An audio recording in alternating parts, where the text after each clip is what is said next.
Hello guys, thank you for joining back again to this video.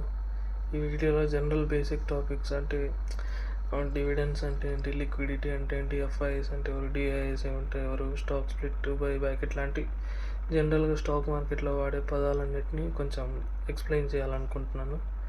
So దానికోసం ఒకసారి మీరు screen పైకి వెళ్ళండి. సో మీరు స్క్రీన్ పైన చూస్తే మీకు ఇక్కడ జస్ట్ ఒక ఇంట్రో పేజ్ లాగా అనుకోండి. ఇది డివిడెంట్ అంటే ఏంటి, లిక్విడ్ అంటే ఏంటి, ఇట్లాంటి కొన్ని పదాలు, సెబీ అంటే ఏంటి, బ్రోకరేజెస్, ఇట్లాంటి వాళ్ళు ఎవరు జనరల్ వర్డ్స్ ఉన్నాయి. ఇవి ఫస్ట్ మనం డివిడెండ్స్ అంటే ఏంటని తెలుసుకుందాం. జనరల్గా ఇప్పుడు కంపెనీస్ అనేవి వ్యాపారాలు చేస్తాయి, దానికి ప్రాఫిట్స్ వస్తాయి కదండి. ఆ ప్రాఫిట్స్లో కొంచెం వాటాని జనాలకు ఇచ్చేస్తూ ఉంటారు అనమాట. షేర్స్ రూపంలో ఇంత షేర్ ఉన్న వాళ్ళకి ఇంత డబ్బులు పడాలని చెప్పి వాళ్ళు ఇస్తారనమాట. సో అది జనరల్గా ఎలా ఇస్తారంటే, ఇప్పుడు కంపెనీకి ఒక ఫేస్ వాల్యూ అనేది ఒకటి ఉంటుందన్నమాట. షేర్లు తయారు చేసేటప్పుడే దీనికి ఇంత ఫేస్ వాల్యూ అంటే ₹1, ₹2, ₹5 అని ఒక ఫేస్ వాల్యూ పెడతారనమాట. సో ఇప్పుడు ఫేస్ వాల్యూ 1 ఉందనుకోండి. సో ₹100 ఆఫ్ ఫేస్ వాల్యూ అన్నారంటే ₹1లో 100% అంటే ₹1 కదా. సో మీకు ఆ ₹1 డివిడెండ్ అంటారనమాట, ప్రతి షేర్ కొన్నందుకు. అలాగనమాట. కొంచెం పెద్ద ఎక్కువగా ఉండదు ఒక్కొక్క షేర్ మీద.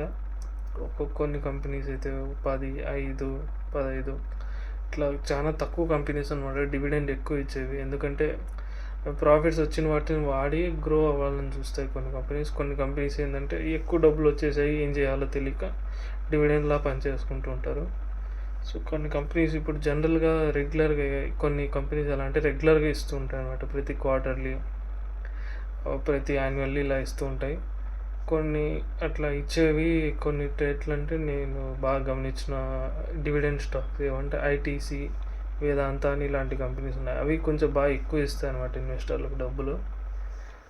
సో ఇది ఇవ్వాలా ఖచ్చితంగా అంటే అలాంటి రూల్స్ ఏం లేవు, అది వాళ్ళ ఇష్టం. వాళ్ళకి డివిడెండ్ ఇస్తే ఇన్వెస్టర్స్ హ్యాపీ అవుతారని వాళ్ళకి అనిపిస్తే వాళ్ళు ఇస్తారు. లేదంటే ఇన్వెస్టర్స్కి ఇట్లా మేము ఈ డబ్బులతో మేము మళ్ళీ తిరిగి కంపెనీలోనే పెడతాము, గ్రో చేస్తాం కంపెనీ, ఇట్లా అనుకున్నా అది వాళ్ళ ఇష్టం అనమాట. అది కంపల్సరీ రూల్ ఏం లేదు స్టాక్ మార్కెట్లో. సో ఇటువంటి డివిడెండ్లు ఎందుకు ఇస్తారంటే ఇన్వెస్టర్లను అట్రాక్ట్ చేయడానికి. ఇప్పుడు ఐటీసీ ఉంది, ఆ స్టాక్లో పెద్దగా గ్రోత్ ఉండదు అన్నమాట, చాలా స్లోగా పెరుగుతుంది. కానీ అటువంటి స్టాక్లో ఎందుకు ఇన్వెస్ట్ చేయాలి అని అడిగితే ఇట్లా డివిడెండ్స్ వస్తాయని ఒక కారణం చెప్పి అట్రాక్ట్ చేయడానికి అనమాట. నెక్స్ట్ ఏంటంటే ఇప్పుడు స్టాక్ మార్కెట్లో లిక్విడిటీ అని ఒక పదం వాడతారు. లిక్విడిటీ అంటే ఏంటి అంటే ఇప్పుడు ఎలా చెప్పాలి అంటే, ఇప్పుడు నేనున్న ఒకరికి అమ్ముతున్నా, సరే ఇప్పుడు నేను అమ్మాలని ఒకరి కోసం వెతుకుతున్నా అనుకో, ఒకరు ఇద్దరు అట్లే దొరికారంటే అప్పుడు వాళ్ళకి నచ్చిన రేటుకి కుదుర్చుకోవడం అనేది కొంచెం కష్టం. నేను అమ్మాలనుకున్నప్పుడు 1,00,000 మంది ఉన్నారనుకోండి, అప్పుడు నాకు నచ్చిన రేటుకి అమ్మడం చాలా ఈజీ అనమాట. లక్షలు ఎవడొకడు కొంటాడని ఒక నమ్మకం. సో ఇప్పుడు ఆ లిక్విడిటీ అనేది ఏంటంటే మనం షేర్లను ఇచ్చిపుచ్చుకోవడం, ఈజీ ట్రేడింగ్ ఈజీ చేయగలదు అనమాట. ఇంకా ఇప్పుడు ఇట్లా లిక్విడిటీ అనేది ఏంటంటే బాగా ఉంది అని ఎప్పుడు అంటారంటే, బాగా వాల్యూమ్స్ బాగా ట్రేడింగ్ బాగా జరుగుతుంది అనుకో, ఇచ్చిపుచ్చుకోవడాలు బాగా జరుగుతున్నాయి అంటే మోర్ లిక్విడ్ స్టాక్ అంటారు అనమాట. అప్పుడు మనం ఎప్పుడు కొన్నా కానీ ఎప్పుడన్నా అమ్మడానికి అనుకూలంగా ఉంటుంది అనమాట. లిక్విడిటీ ఉన్న స్టాక్స్నే చూస్ చేసుకోవాలి. ఈ లిక్విడిటీ అనేది చాలా ఇంపార్టెంట్ అనమాట. ఒకవేళ ఇప్పుడు లిక్విడిటీ ఎక్కువ ఉందనుకో, ఎక్కువ మంది కొంటున్నారు, ఎక్కువ మంది అమ్ముతున్నారు ఒకే ప్రైస్ కంటే, ప్రైస్కి ఒక స్టెబిలిటీ అనేది ఉంటుంది. పైకి పెరుగుతా కిందికి, ఇట్లా పైకి కిందికి ఎక్కువగా తిరగదనమాట. నిదానంగా పెరగడం, నిదానంగా పడ్డం, ఏదో ఒకటి అన్ని స్టెబిలిటీ అంటే మంచిగా జరుగుతాయి అన్నమాట. సో ఈ లిక్విడిటీ వల్ల ఇదొక బెనిఫిట్ ఉంటుంది. సో అసలు లిక్విడిటీ అనేది ఒకటి ఉంది కదా, ఇప్పుడు పెరగడం, తగ్గడం, ఎక్కువ మంది కొనకపోవడం, ఇట్లాంటివన్నీ జనరల్ ఏ కారణాల వల్ల జరుగుతాయి. మార్కెట్ కండిషన్స్ అంటే ఇప్పుడు మార్కెట్లో ఎక్కువ మంది అమ్ముతున్నారు అనుకోండి, అప్పుడు లిక్విడిటీ పెరుగుతుంది. ఎందుకంటే ఎక్కువ మంది అమ్ముతారు, తక్కువ మంది కొంటారు, ఇట్లా ఫ్లక్చుయేషన్స్ అవుతుంటాయి. ఒక మార్కెట్కి కండిషన్స్ ప్రకారం జరిగే అవకాశం ఉంది, అంటే పెరిగే అవకాశం ఉంది లిక్విడిటీ. ఇంకా కంపెనీ పర్ఫార్మెన్స్ అంటే మీకు రిజల్ట్స్ వస్తాయి క్వార్టర్లీలో. అంటే ముందు ఒక 100 కోట్లు సంపాదించేది కాస్త 3 నెలల తర్వాత ఏమో నాకు 400 కోట్లు వచ్చాయంటే 4 టైమ్స్ పెరిగింది కదా. మంచి స్ట్రాంగ్ నెంబర్స్ వచ్చాయి అంటే వీళ్ళు మంచి కంపెనీ అని చెప్పి అందరికీ అందరు అట్రాక్ట్ అయిపోయి నాకు కావాలి షేర్లని ఎక్కువ కొనేసి దాని లిక్విడిటీ పెంచేస్తారు అంటారు. లిక్విడిటీ అంటే సింపుల్గా ఎక్కువ మంది కొనేవాళ్ళు అమ్మేవాళ్ళు ఉన్న సిచ్యువేషన్ని లిక్విడిటీ అంటారు. లిక్విడ్ స్టాక్స్ అంటే ఎక్కువ మంది కొనేవాళ్ళు అమ్మేవాళ్ళు ఉన్న సిచ్యువేషన్. ఓకే, ఇన్వెస్టర్ సెంటిమెంట్ అదే ఇప్పుడు చూడు ఇట్లా 100 నుంచి 400 కోట్లు అంటే సెంటిమెంట్ ఏమవుతుంది, మంచిగా ఉంటుంది, కాన్ఫిడెంట్గా ఉంటారు. ఇది మంచి కంపెనీ అని డబ్బులు పెట్టడానికి చూస్తారనమాట అందరూ. సో అక్కడ ఇన్వెస్టర్ సెంటిమెంట్ అనేది పెరుగుతుంది కదా, అంటే డబ్బులు ఎక్కువ వస్తాయని ఒక నమ్మకం కుదురుతుంది కదా, కాబట్టి డబ్బులు పెట్టేస్తారనమాట. గవర్నమెంట్ పాలసీస్ అంటే ఇప్పుడు government Modi prime minister Modi గారు ఉన్నారు కదండి. సో ఆయన ఏంటంటే ఇప్పుడు స్కీమ్ చెప్తారు, సపోజ్ డిఫెన్స్ సెక్టర్ కోసం ఇంత డబ్బులు పెట్టాలనుకుంటున్నాం, లేదంటే ప్రతి పేదవాడికి ఇల్లు, ప్రతి పేదవాడికి గ్యాస్ సిలిండర్, ఇట్లా ఏదో ఒక స్కీమ్ చెప్పారనుకోండి, సింపుల్గా గవర్నమెంట్ ఫ్రీగా ఇచ్చేస్తుందంటే ఫ్రీగా అని కాదు కదండి, వాళ్ళైనా డబ్బులు పెట్టి ఇంకో చోట కొంటారు కదా. అవి ఎక్కడ కొంటారని ఆ ఆలోచనతో అటు వెళ్ళి ఆ కంపెనీస్ కొందాం ఈ కంపెనీస్ కొందాం అని జనాలు ఆలోచిస్తారనమాట. సో దానివల్ల కూడా లిక్విడిటీ పెరుగుతుంది. సరే, ఇప్పుడు నెక్స్ట్ చిన్నగా 3 పదాలు ఉన్నాయి మెయిన్గా వాడేవి: stock split, rights issue, buyback అని. సో స్టాక్ స్ప్లిట్ అంటే ఏంటి అంటే, ఇప్పుడు ఒక కంపెనీ 1000 రూపీస్ షేర్ ఉంది, ఆ షేర్ వాల్యూ 1000 ఉందనుకోండి. కంపెనీ ఏంటంటే 1000 రూపీస్ ఆ ఒక్క షేర్ కోసం అని చాలామంది కొనడం తగ్గించడం మొదలు పెడతారు. అప్పుడు లిక్విడిటీ తగ్గుతుంది, ఎక్కువ మంది కొనరు, ఇది ఇబ్బంది అవుతుంది కదండి. ఎక్కువ మంది అమ్మడిపోకపోతే వీళ్ళ స్టాక్ పెరగదు, ఇట్లాంటివి కొన్ని ఇష్యూస్ వస్తాయని చెప్పేసి వాళ్ళు ఏం చేస్తారంటే స్టాక్ స్ప్లిట్ అంటారంట. ఒక స్టాక్ని 2 ముక్కలు కానీ 3 ముక్కలు కానీ 5 ముక్కలు కానీ వాళ్ళ ఇష్టం అన్నట్టు ఎలా అయినా చేస్తారు. సో అలా చేసే ఒక ప్రాసెస్ ఉంటుంది స్టాక్ స్ప్లిట్. అట్లా చేసి ఏంటంటే మనం సపోజ్ ఒక 10 షేర్లు కొన్నాం అనుకో, వాళ్ళు 3:1 అన్నారు అనుకో, 3:1 రేషియోలో మేము స్ప్లిట్ చేస్తామన్నాం అనుకోండి, 3 షేర్లు ఫ్రీ ఇస్తారు ఒక షేర్ కొన్నందుకు. అంటే నేను 10 షేర్లు కొన్నా కాబట్టి నాకు 30 షేర్లు ఫ్రీ ఇస్తారు, టోటల్గా 40 షేర్లు అవుతాయి. ఇది వినడానికి బాగుంది కదండి. ఒక 10 షేర్లు 30 షేర్లు అంటే ఫ్రీ అని బాగానే ఉంటుంది, కానీ రియాలిటీలో ఏంటంటే షేర్ కూడా అదే విధంగా పడిపోతుంది అనమాట, షేర్ వాల్యూ. మొత్తానికి మీరు 10 షేర్లు హోల్డ్ చేసినా స్టాక్ స్ప్లిట్ తర్వాత 40 షేర్లు హోల్డ్ చేసినా ఒకటే వాల్యూనే అనమాట మీ స్టాక్స్కి. అలా స్టాక్ మార్కెట్లో ప్రైస్ చేంజ్ అవుతుంది. అంటే మనకి ఏం ఉపయోగం అంటే తక్కువ ప్రైస్ ఉంది కాబట్టి ఎక్కువ మంది కొనడానికి వస్తారు, ఎక్కువ పెరిగే అవకాశం ఉంటుంది, అప్పుడు మన స్టాక్స్కి బెనిఫిట్ కదా. అదే అనమాట అక్కడ ఉండే లాజిక్. ఇంకపోతే రైట్స్ ఇష్యూ అని ఇంకొకటి ఉంది. ఆ రైట్స్ ఇష్యూ అంటే ఏంటంటే, ఇప్పుడు కంపెనీకి బిజినెస్ జరుగుతుంది, వాళ్ళకి ఒక టైంలో ఒక చిన్న అమౌంట్ కొంచెం వాళ్ళకి డబ్బులు కావాలనిపించింది. సో వాళ్ళు ఏం చేస్తారంటే కొన్ని షేర్లు కొత్తవి పుట్టిస్తారనమాట. ఆ పుట్టించిన షేర్లని ఏంటంటే మార్కెట్లో ఇప్పుడు 100 రూపాయలకి రన్ అవుతుంటే 60 రూపీస్కి అమ్మడం, 70 రూపీస్కి అమ్మడం చేస్తూ ఉంటారు. అంటే డిస్కౌంట్ రేట్లో పెట్టి అమ్ముతారు అనమాట. అప్పుడు ఏంటి, అందరు కొనడానికి వస్తారు. అట్లా వాళ్ళకి కొనడానికి వచ్చినప్పుడు ఆ 70 రూపీస్ ఇచ్చి కొంటారు కదా, ఆ 70 రూపీస్ని వాళ్ళు తీసుకొని వాళ్ళ కంపెనీని బాగు చేసుకోవడానికి వాడతారు. జనరల్గా ప్రాసెస్ అనమాట ఇది రైట్స్ ఇష్యూలో. ఇప్పుడు బైబ్యాక్ విషయానికి వస్తే, బైబ్యాక్ అనేది జనరల్గా కంపెనీస్ ఏం చేస్తాయంటే వాటి షేర్లని షేర్ హోల్డర్స్ దగ్గర నుంచి, అంటే ఎవరెవరు కొని ఉంటారో వాళ్ళ షేర్లు వాళ్ళందరి దగ్గర నుంచి వెనక్కి తీసుకోవడానికి చూస్తాయి. ఇట్లా తీసుకునే ప్రాసెస్లో ఏంటంటే వాళ్ళు ఇప్పుడు మార్కెట్లో అమ్ముడుపోతున్న ప్రైస్కే నాకు ఈ వెనక్కి అంటే ఎందుకు ఇస్తారు, ఇవ్వరు. అందుకే మనం కొంచెం ఎక్కువ రేటు పెట్టి కొనాలి అని చెప్పి ప్రతి ఒక్కరు బైబ్యాక్ అంటే ఎక్కువ రేటు పెట్టి కొంటారనమాట కంపెనీలో.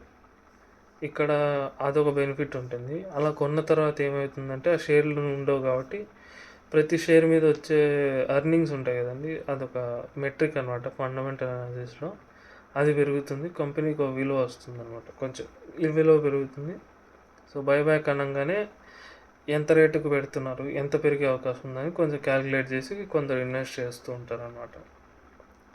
నెక్స్ట్ విషయానికి వస్తే,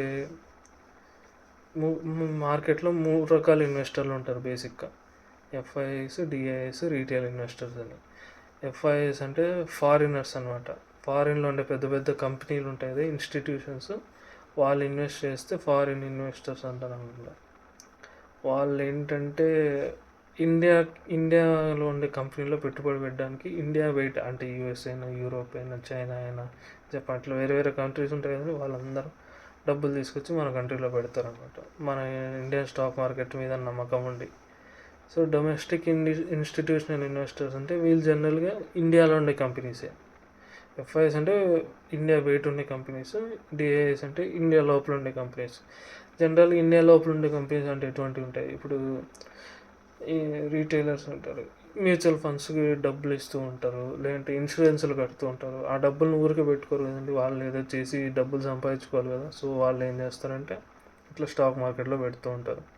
రీటైల్ ఇన్వెస్టర్స్ అంటే సింపుల్గా చెప్పాలంటే మనం ఇప్పుడు నేను కొనాలనుకుంటున్నాం అనుకోండి స్టాక్ మార్కెట్లో, మన రీటైల్ ఇన్వెస్టర్స్ అయిపోతాం సింపుల్గా చెప్పాలంటే. సో ఇప్పుడు సెబీ అనే ఒక టీం ఉందన్నమాట. ఆ టీం ఏంటంటే స్టాక్ మార్కెట్లో జరిగే విషయాలన్నిటిని రెగ్యులేట్ చేస్తుంటారు. రెగ్యులేట్ చేయడం అంటే ఏ తప్పులు జరగకుండా చూస్తూ ఉంటుంది. కొన్ని రూల్స్ పెడతా ఉంటుంది, లైక్ ఈ ఫాలో అవుతేనే ఈ కంపెనీలు మేము స్టాక్ మార్కెట్లో ఉండనిస్తాం, లేదంటే ఉండనివ్వము. ఇట్లాంటి రూల్స్ పెట్టి కొంచెం కంట్రోల్గా చేసినామంటే అందరు భయంగా మంచిగా రూల్స్, ఎథిక్స్ అన్ని ఫాలో అయ్యి మార్కెట్లో ఉంటారు. అప్పుడు జనాలకి నమ్మకం కుదురుతుంది. ఇండియా గ్రోత్, మార్కెట్ గ్రోత్, అన్ని డెవలప్మెంట్ అంతా జరుగుతుంది అన్నమాట ఇండియాలో వీళ్ళు ఇలా రూల్స్ మెయింటైన్ చేయడం వల్ల. నెక్స్ట్ ఇప్పుడు బ్రోకర్స్ ఉంటారు. ఈ బ్రోకర్స్ అనేవాళ్ళు ఎట్లాంటి వాళ్ళు అంటే వీళ్ళకు ఉండే ఒక ఇంపార్టెన్స్ ఏంటంటే ఇప్పుడు మనం డైరెక్ట్ కొనాలంటే కొనలేం. అంటే మనకి డైరెక్ట్ కంపెనీతో డీల్ చేసుకుంటే మనకి ఏదైనా ఫ్రాడ్ జరిగే అవకాశాలు ఉంటాయి అన్నమాట. అవి జరగకుండా వీళ్ళు మనకి మీడియేటర్లా ఉంటారన్నమాట. వాళ్ళు మంచి మంచి కంపెనీస్ దగ్గరికి వెళ్ళి షేర్లు కొనేసుకొని మనకు తెచ్చిస్తూ ఉంటారు.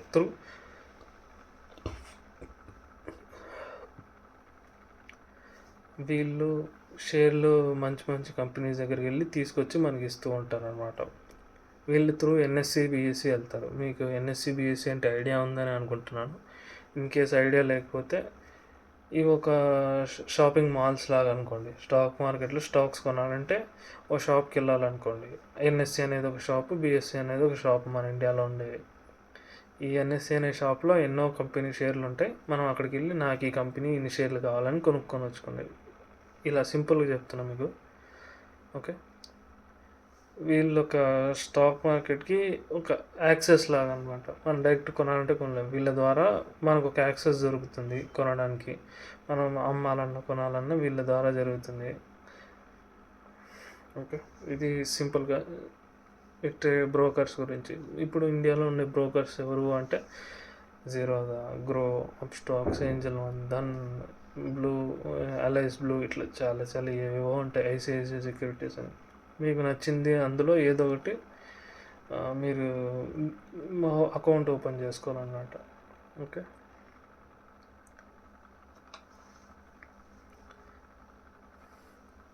ఇప్పుడు సెబీ అనే వాళ్ళు ఉన్నారు. సరే, వాళ్ళు ఎటువంటి రూల్స్ ఫాలో అవుతారు, వాళ్ళు ఏం చేస్తారంటే సింపుల్గా 4 పాయింట్స్ రాశాను ఇక్కడ.